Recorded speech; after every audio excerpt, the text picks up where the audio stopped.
ছেলে আমার মস্ত মানুষ, মস্ত ইউটিউবার, মস্ত বাড়ি যায় না দেখা এপার ওপার, নানান রকম জিনিস আর আসবাব দামি দামি, সবচেয়ে কম দামি ছিলাম একমাত্র আমি।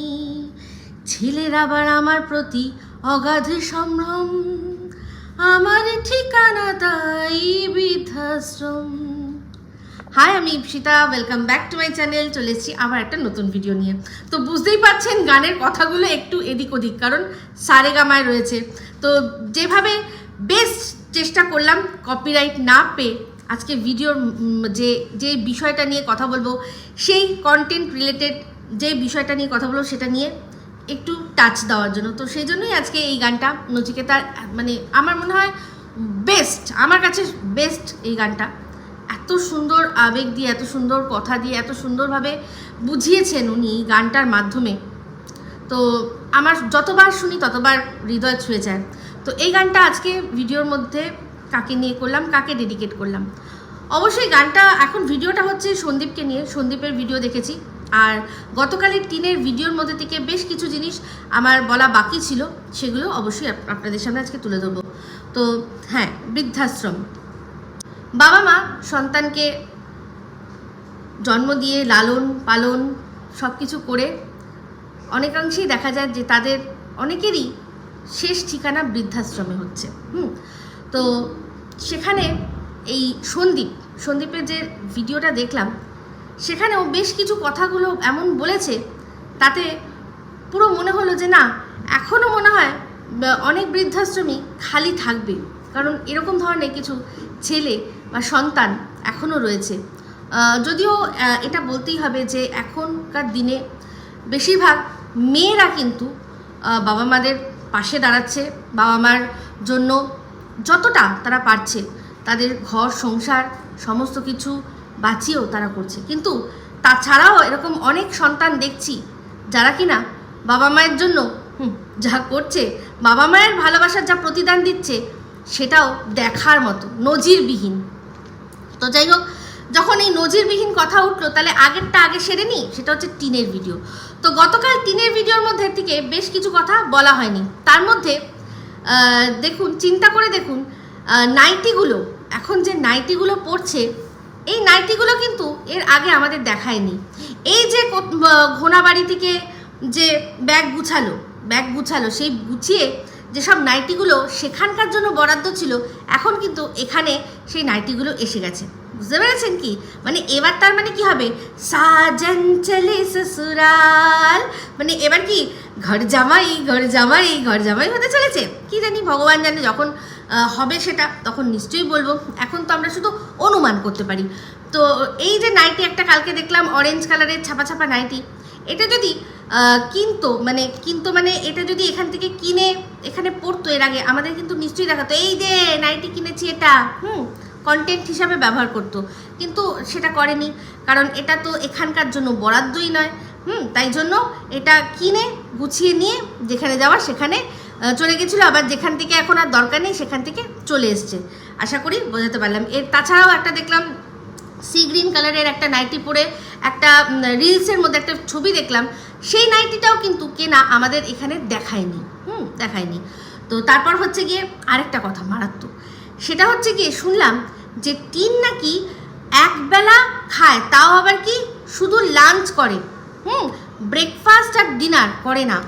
ও মা গো মা, এই যে টিনের যে অ্যাপয়েন্টেড দালাল, টিনের যে অ্যাপয়েন্টেড দালাল, আমাদের ওয়াইটি নাম্বার 1 দালাল, সে এতদিন ধরে সন্দীপকে বোঝালো ব্রেকফাস্ট করতে হয় রাজার মতো, তারপর লাঞ্চ করতে হয় সাধারণ মানুষের মতো, তারপর ডিনার করতে হয় একদম গরিব ভিখারিদের মতো। এই যে বড় বড় ডায়লগগুলো দিয়েছে, দেখেছেন সেই ডায়লগগুলো, সেই উপদেশগুলো সব কিন্তু এই সন্দীপের জন্য। মানে যার এগেনস্টেও কথা বলবে তার জন্য এইসব বড় বড় ডায়লগ মারতে পারবে, বড় বড় যুক্তি খাড়া করতে পারবে, সে কতটা ভুল সেটা প্রমাণ করার জন্য। আর এখানে যে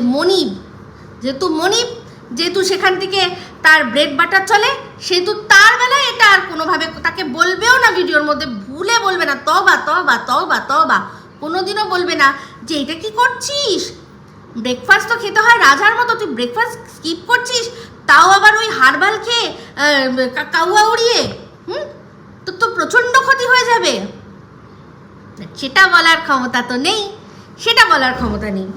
কিন্তু এটা অবশ্য বলেছে যে যদি মনিপ তুমি একবার আমার মনিপ মানে আমি তোমাকে মনিপ পদে বসিয়েছি, সেই মনিপ পদ থেকে আমি তোমার যে ভৃত্য হয়েছি সেখান থেকে তুমি যদি খারিজ করো, তাহলে তোমার খ্যান নেই, তোমার ঘেঁটি ধরে তোমার টুটি টিপে সমস্ত বার করে দেবো কিভাবে কিভাবে আমাদেরকে ইউজ করে, বিশেষ করে ওকে ইউজ করে কিভাবে কিভাবে আমাকে ইউজ করেছো ওই কন্যের পিছনে লাগিয়ে সেখান থেকে সমস্ত কিছু নিয়ে, আর কিভাবে তুমি ফ্রেম করে সন্দীপকে ফাঁসিয়েছো, সমস্ত কিন্তু সব তখন কাচ্চা চিট্টা বার করে দেবো। এখন আমি দালালি করছি, এখন আমি দালালি করব, যতক্ষণ আমি দালাল আছি, যতক্ষণ তুমি আমার মনি আছো, ততক্ষণ দুনিয়াকে বিশ্বাস করিয়েই ছাড়বো যে তুমি ঠিক আর বাদ বাকি সবাই ভুল।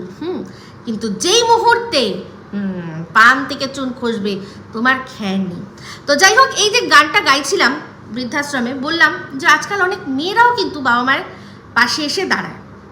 তো এই যে টিন, সেও কিন্তু বাবা মায়ের পাশে এসে দাঁড়িয়েছে, কিন্তু কেন? স্বার্থে। যতদিন বাবা মায়ের প্রতি কোনো স্বার্থ ছিল না, বিয়েতে সব ঠিকঠাক ছিল, মানে বিয়েতে তো পরেও ঠিকঠাক ছিল, যতদিন ওর জীবনে কেউ আসেনি, যতদিন বাবা মাকে প্রয়োজন পড়েনি, ততদিন কিন্তু বাবা মায়ের ঘুরেও খোঁজ নেয়নি। ঘুমাতেও যখন পিঠটা কিন্তু বাপের বাড়ির দিকে থাকতো, বাপের বাড়ির দিকে পিঠ করে ঘুমাতো। তো সেক্ষেত্রে এখন যখন বাবা মাকে দরকার পড়েছে, বাবা মাকে ইউজ করেছে, তার সত্ত্বেও কিন্তু বাবা মায়ের প্রতি যে কর্তব্যটা, শুধুমাত্র ঘর সংসারে দুটো পয়সা দিলেই কর্তব্য হয় না, কিছু জিনিস মানুষের বোঝা যায়, ভালোবাসাটা বোঝা যায়। যার মেয়ে কিনা 2 লক্ষ টাকার ফোন নিয়ে বাবার বাদাম বিক্রি করা দেখাচ্ছে গরমের মধ্যে, গরমের মধ্যে সে একটা জায়গায় কাজ করে, একটা কাজ করে ড্রাইভার। তো সেই ড্রাইভিং করাটা যথেষ্ট কঠিন কাজ ভাই, মানে কঠিন বলতে খাটনির কাজ, যে পারে তার কাছে কঠিন নয়, বাট খাটনির কাজ এই রোদের মধ্যে, ভাবুন তো। তো সেখান থেকে কাজ করে এসেও তিনি নিজের সংসারের জন্য বাদাম নিয়ে ওই গরমের মধ্যে বাদামটাকে ভেজে তারপর বিক্রি করছে, আর সেটা দেখাচ্ছে কে? একজন সুযোগ্য মেয়ে, সে তার 2 লক্ষ টাকার ফোন দিয়ে দেখাচ্ছে আমার বাপি বাদাম বিক্রি করছে, আমার বাপি বাদাম কাকু। তাহলে চিন্তা করে দেখুন, এরকমও মেয়ে আছে। অতীব জঘন্য একটা নিকৃষ্ট মনের পরিচয় পেয়েছি, সেটা হচ্ছে গিয়ে ওদের বারাণসী যখন গেছিলো সেই ট্রিপে। ভালো করে মনে করে দেখুন, যারা দেখেছেন জানেন, যারা দেখেননি তাদেরকে বলি যে বারাণসীতে যেদিন ওরা গঙ্গা আরতি দেখার জন্য সবাই একসাথেই বেরিয়েছিল, শুধু ওর ঠাম্মি বেরোয়নি, ছাড়ুন, বাট ওর মা, ওর বৌদি তো ভীষণ উৎসাহ নিয়ে গঙ্গা আরতি দেখবে যে সেজন্য বেরিয়েছিল।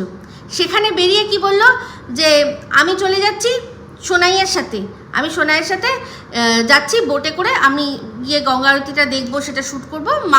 বৌদি যাবে না, বৌদি ওরা যাবে না, ওরা যাবে না, শুধু এটুকু সে বলেছিল। তো আমরা তো ভালো করেই জানি যে এখানে শুধু সোনাই না, তার সাথে আর কে ছিল যাকে মানে দেখা গেছে বাসে নাচতে, আমাদের ফোকলা কাকার ছেলে গো, আরে আমাদের কাকার ছেলে ফোকলা গো, যে কিনা ক্যামেরা পার্সন, যে ওই ভিডিও যখন বেরিয়েছিল গঙ্গা আরতির শর্টসের মাধ্যমে, সেখানেও তার গলা পাওয়া গেছে। এই বৌদিকে আর মাকে কেন নিল না? কারণ এই যে পার হেড টাকাটা এই টিনকেই পে করতে হবে, তাই জন্য। কারণ মা বৌদি কোথা থেকে পাবে? আর থাকলেও তারা দিতে হয়তো চায় না, ওর সাথে এসছি, ওর সাথে ঘুরতে যাচ্ছি, ও দেবে। তো চিন্তা করে দেখুন, সেখানে ও কিন্তু এই ফোকলার টাকাটা পে করলো, এই ফোকলার টাকা ও পে করলো। অবশ্যই ওই ফোকলার টাকা পে করেছে, কারণ ফোকলা কিছু করে না। তার 2 দিন পরেই ফোকলার যে আইডিটা, মানে যেই চ্যানেলটা ও নিয়েছে, সেটা যখন বলেছিল যে আমরা সবাইকে জানিয়েছিল, তখন বলেছিল যে ও ফোকলাকে বলছিল তুইও কিছু কর, তুইও দাঁড়া। হ্যাঁ, ফোকলার টাকা যে টিনই দিয়েছে সেটাতে সন্দেহের কোনো অবকাশই নেই, কারণ তারপরেই কদিন পর যখন ওর সাথে ওর ওই চ্যানেলটা, যে চ্যানেলটা কিনা শর্টস হিসাবে ওর নাম দিয়ে ও চালাচ্ছে, সেটা যে ওরই এই ফোকলারই চ্যানেল, সেটা যখন আমাদেরকে ডিক্লেয়ার করেছিল, তখন কিন্তু বলেছিল যে হ্যাঁ ওর একটা চ্যানেল ছিল, বলছিলাম যে তুইও কিছু কর, নিজের পায়ে দাঁড়া, তুইও দাঁড়া, আর যদি না দাঁড়াস তাহলে আমাকে দিয়ে দে, আমাকে চ্যানেলটা দিয়ে দে। তো ও করবে না, তাই জন্য আমি নিয়েছি। তো নিজের পায়ে দাঁড়ায়নি মানে তার মানে ও কিছু করে না, সেই জন্যই তো বলছে যে যখন কিছু করিস না তাহলে তুই ইউটিউবটা কর, আমি তোকে ব্যাক করে দেবো, হেল্প করে দেবো, এরকম বলেছিল। তো তার থেকেই বোঝা যাচ্ছে যে ও তখন কিছু করে না। তাহলে এই ট্রিপের পুরো পয়সা ওর কে দিল? আর এই যে খুচখাচ যে টাকাগুলো, সেগুলোও বোঝা যাচ্ছে যে এই যে এক এবং একমাত্র আর্নিং পারসন সেই আর কি দিয়েছে। তো সেখানে চিন্তা করুন যে যেখানে এই ফোকলার টাকা দিতে পারছে, সেখানে মা আর বৌদির টাকা দিতে পারতো না? শুনেছি মনে হয় 100 টাকা করে পার হেড লাগতো। তো সেখানে 200 টাকা দিতে গিয়ে কি ও একেবারে গরিব হয়ে যেত? তো ওর মা আর বৌদির এই গঙ্গা আরতি দেখাটার যে কতটা তাদের শখ ছিল, কতটা তাদের ইচ্ছে ছিল, সেটা বুঝতে পেরেছি ওদের চ্যানেলে গিয়ে। ওরা কিন্তু ওই ঘাট ধরে হেঁটে গিয়ে দশাশ্বমেধ ঘাটের কাছে গিয়ে ওরা গঙ্গা আরতি দেখেছিল, সেটাকে ক্যামেরাবন্দি করে ওদের যে চ্যানেল, সেই চ্যানেলে শর্টসের হিসাবে ছেড়েছে। তাহলে ওদেরকে বোটে নেয়নি, ওরা হেঁটে গেছে, এটা বুঝতে কি আর কারোর অসুবিধা আছে? তাহলে ভাবুন হ্যাঁ, যে মানে ফোকলাকে নিয়ে পাশে বসে ও বোটে করে গঙ্গা আরতি দেখতে পাচ্ছে, আর যারা ওর ভরসায় এসছে তাদেরকে ওই ঘাটের মধ্যে ছেড়ে দিয়ে জাস্ট তোমরা যা পারো করো, আমি চললাম। তো এইটা কোনো মানে মেয়ে, তাকে ভালো মেয়ে বলবো? যেটুকু করছে, যা করছে সম্পূর্ণ নিজের স্বার্থে, সেটা তার বাবা মাও জানে। যেই মুহূর্তে স্বার্থ মিটে যাবে, সেই মুহূর্তে ও আর ঘুরে দেখবে না। কিন্তু শুনছি এখন যে জিনিসগুলো পাল্টে গেছে। এখন পাল্টে গেছে, এখন কিছু করার নেই, এখন এখানেই থাকতে হবে, যেটা শোনা যাচ্ছে। তো তাহলে বুঝুন, সেটাও ও জানে যে ও ইচ্ছা করে মানে থাকছে না, আর যাদের বাড়ি তারাও জানে যে খুব ভালোবেসে আমাদের মেয়ে থাকছে না, আমাদের পাশে দাঁড়াবে বলে মোটেই আসেনি। কারণ বাবা মায়ের পাশে দাঁড়ানোর জন্য বিয়েটা এমন কিছু বাধা হয়ে উঠতে পারে না যে মেয়ের সোর্স অফ ইনকামের একটুখানিও রাস্তা আছে। তো ওর অ্যাকাউন্টে ও নিজেই বলেছে 5 লক্ষ টাকা ছিল, তো সেখান থেকে ও প্রতি মাসে বাবা মাদের এর আগে হেল্প করতে পারতো হেল্প করতে, বাট করেনি। করেছে কি? করেনি। তাহলে বুঝতে পারছেন এই যে বাবা মায়ের কথা বলছি। তো এদিকে অপর প্রান্তে আরেকজন ছেলে, সে কিনা বলছে আজ আমি শুধুমাত্র আমার বাবা মাকে আঁকড়ে ধরে বেঁচে আছি বলে আজকে আমার এই দিনটা দেখতে হচ্ছে। হ্যাঁ, অবশ্যই কথা। এই যে যেদিন মানে কন্টেন্টের জন্য, ভালো বৌমা সাজার জন্য একবার যখন অন ক্যামেরা জোর করে এইসো গরমের মধ্যে তুমি কেন থাকবে মা, তুমি আমাদের সাথে এসি ঘরে থাকবে বলে টেনে কন্টেন্টের জন্য করেছিল, সেটা তার বোঝা উচিত ছিল, সেই মায়ের বোঝা উচিত ছিল যে এটা জাস্ট ভিডিও হচ্ছে, কন্টেন্ট হচ্ছে। যে নিজের বাবা মায়ের দিকে ঘুরে একবার তাকায় না, সে মোটেই আমি কত গরমে কষ্ট পাচ্ছি সেটার জন্য তার কোনো যায় আসে না। সে শুধুমাত্র আদর্শ বৌমা, ইউটিউবের আদর্শ বৌমা সাজবে বলেই আমাকে একদিনের জন্য হাত ধরে নিয়ে এসছে। আমার আর উচিত না পরের দিন থেকে নিজেই ঘরে ঢোকা।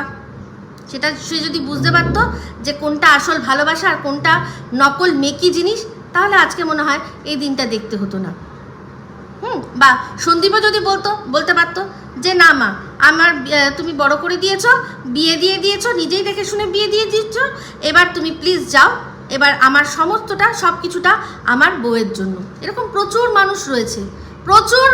মানুষ রয়েছে যারা তাদের বৃদ্ধা মা বাবাকে এখনও মানে বৃদ্ধ বাবা বৃদ্ধ মা তারা খেটে তাদের খেতে হয়, ভিক্ষা করে রাস্তায় খায়। তো সেরকম শিক্ষায় শিক্ষিত হলে তাহলে সন্দীপ এটা করতে পারতো। সন্দীপও দেখেছে ছোটবেলায় কি যে আমার বাবা তার বাবাকে কতটা ভয় পায়, কতটা সম্মান করে। সেই জন্য এই একটা মফস্বল থেকে মানে শহরতলি থেকে একটা মেয়েকে নিয়ে এসছে, সেই মেয়েটা এই গ্রামে এসে মুখ বুজে সব কাজ করছে অল্প বয়সে। এমনকি এমন কাজ করছে, এমন তাকে সংসারের হাল ধরতে হচ্ছে যে সে নিজের সন্তানদের দিকেও সময় দিতে পারছে না, সন্তানকেও দেখতে পাচ্ছে না। কিন্তু সেটা সত্ত্বেও আমার বাবা মুখ বুজে সেটা শুনেছে, তখন কিছু করার ছিল না, ঠাকুর দাদুর ওপর মুখের ওপর কথা বলতে পারেনি, সেই জন্য এটা হয়েছে। এটা শুনেছি কোথা থেকে? অবশ্যই তাদেরই বাড়ির লোকজনদের কাছ থেকেই শুনেছি যে আমার বাবা মা যে এখন মানে ওই হোস্টকের মঞ্চে বলেছে যে আমার বাবা মা আমাকে ছেড়ে দিয়েছে, সেই আবার একসময় বলেছিল যে আমার বাবা মায়ের দোষ নেই, অ্যাকচুয়ালি দোষটা হচ্ছে আমার ঠাকুরদা আর ঠাকুমার, তারা এখন এই পৃথিবীতে নেই। আমি আর তাদের নিন্দে করতে চাই না, কিন্তু এই আমার বাবা মা যে আমাকে রাখতে পারেনি তার পেছনে হাত আমার ঠাকুরদা ঠাকুমার। আমার বাবা প্রোটেস্ট করতে পারেনি, প্রোটেস্ট করতে পারেনি, এটা বলেছিল। তো ব্যাস এই হচ্ছে ব্যাপার। সন্দীপও যদি সেই রকম, সন্দীপ ওর বাবার ওকে দেখেছে যে তার বাবাকে সে সম্মান করে, তেমনি সেও তার বাবাকে সম্মান করে, যদিও উনি ওদের মানে সংসারের মধ্যে অতটা ঢোকেন না, কারণ ওনার নিজস্ব এক্সপিরিয়েন্স তো আছে। সেই জন্যই দেখবেন ওর বাবাকে নিয়ে কিন্তু প্রবলেম নেই। যখন শর্ত দেওয়া হয়েছিল যে ছাড়তে হবে, আমি আসতে পারি কিন্তু মাকে ছাড়তে হবে, বাবাকে নেব, কারণ বাবাকে দিয়ে তো লাভ আছে না, বাবা ইন্টারফেয়ারও করবে না, দুবেলা দুটো ভাত খাবে, তাকে মুখ ঝোঁক যাই করি না কেন মুখে 7 চড়ে রা কাটে না, বলেন একটা কথা, ওই রকম ধরনের একজন মানুষ, যাকে হাজার বলো তাও উনি নিজের মতো নিজে থাকে, নিজেরটুকু নিয়ে ব্যস্ত থাকে।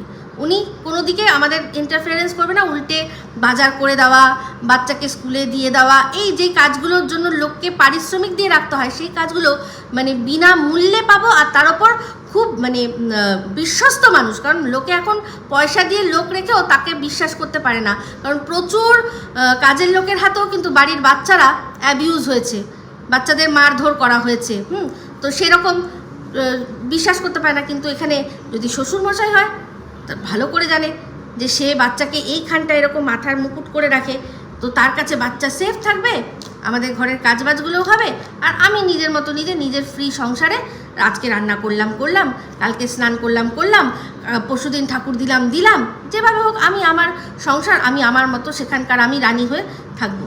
রানী ওখানেও ছিল,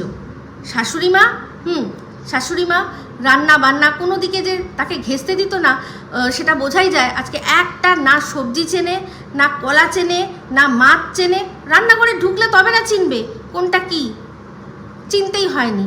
এটাই তো প্রমাণ। নির্যাতিত নিপীড়িত বউ, তাদের মুখে সপাটে একটা চড় মেরেছে এই টিন, যখন নিজেকে নির্যাতিতা বলেছে। নির্যাতিতা হলে মানে যারা নির্যাতিতা হয় না, তারা গৃহকর্মে নিপুণা হয়, তাদেরকে মেরে ঘরের কাজগুলো আগে করে। বধূ নির্যাতন শুরুই হয় ঘরের কাজ দিয়ে। ঘরের কাজ করো, কাজগুলো করাবো, সেখান থেকে খুদ বার করবো, তারপর তোমার গায়ে হাত দেবো। তো তাহলে সেই ভয়ে লোকে মানে বউরা এত ভয় থাকে যে কোনখানে কোন জায়গায় একটু ভুল হয়ে গেল, আমার কাজ একদম নিপুণভাবে করে, যে এই শাশুড়ি এলো বা এই বর আসলো, এসে খুদ ধরলো, আর আমাকে হয় মুখ দিয়ে বা হাতে যেভাবেই হোক আমাকে অত্যাচার করলো।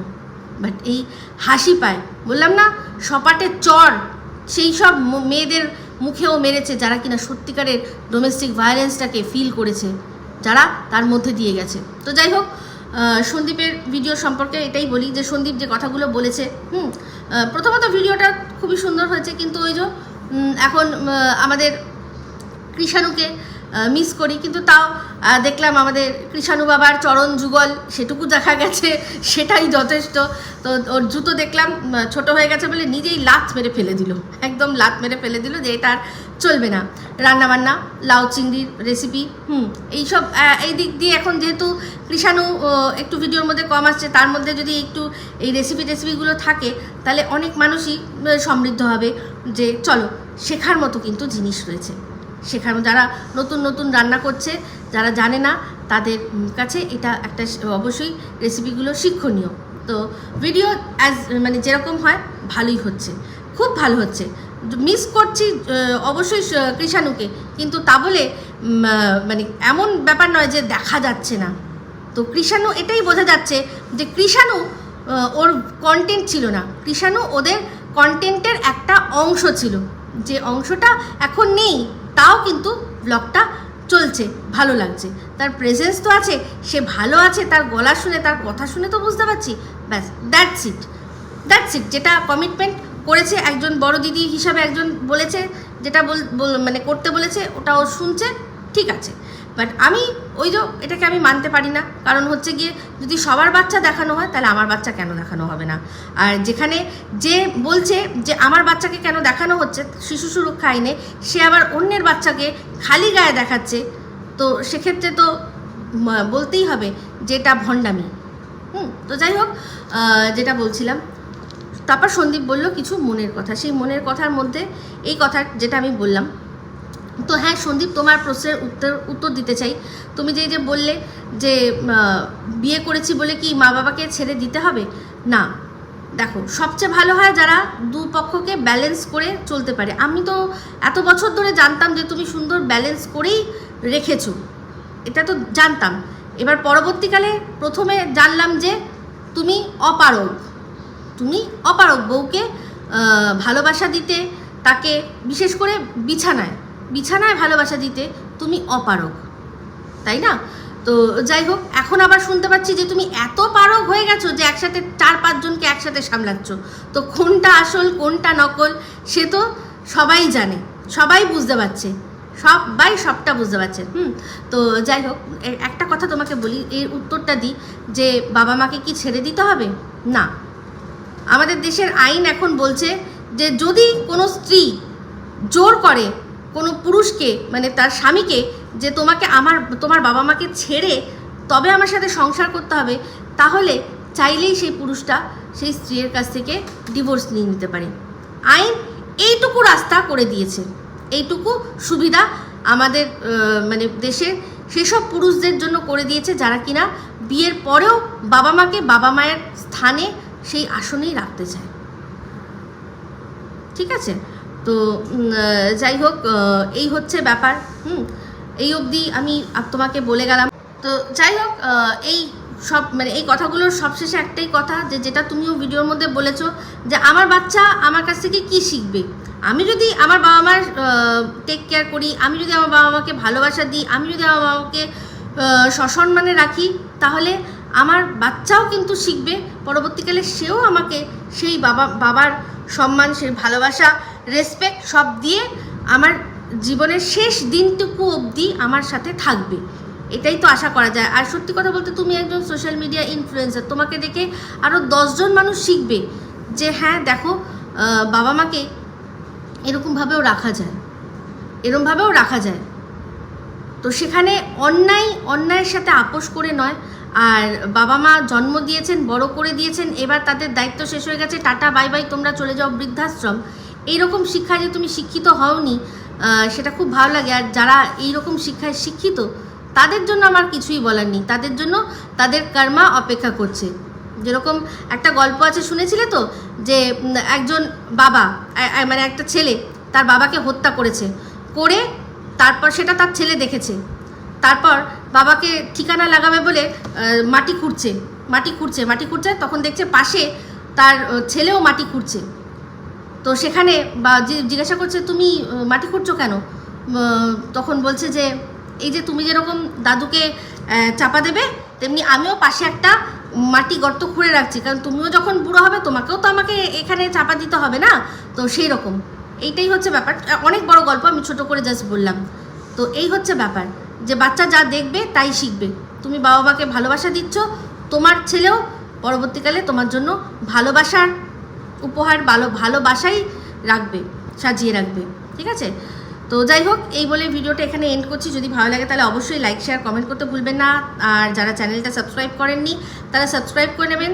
সবাই ভালো থাকবেন, সুস্থ থাকবেন। এরপর আসছি টক ঝাল মিষ্টি উইথ ইপসিতা, ওই চ্যানেলে একটা ধামাকেদার ভিডিও নিয়ে, কারণ কিছু একটা হয়েছে। তো সবাই ভালো থাকবেন, সুস্থ থাকবেন, টাটা।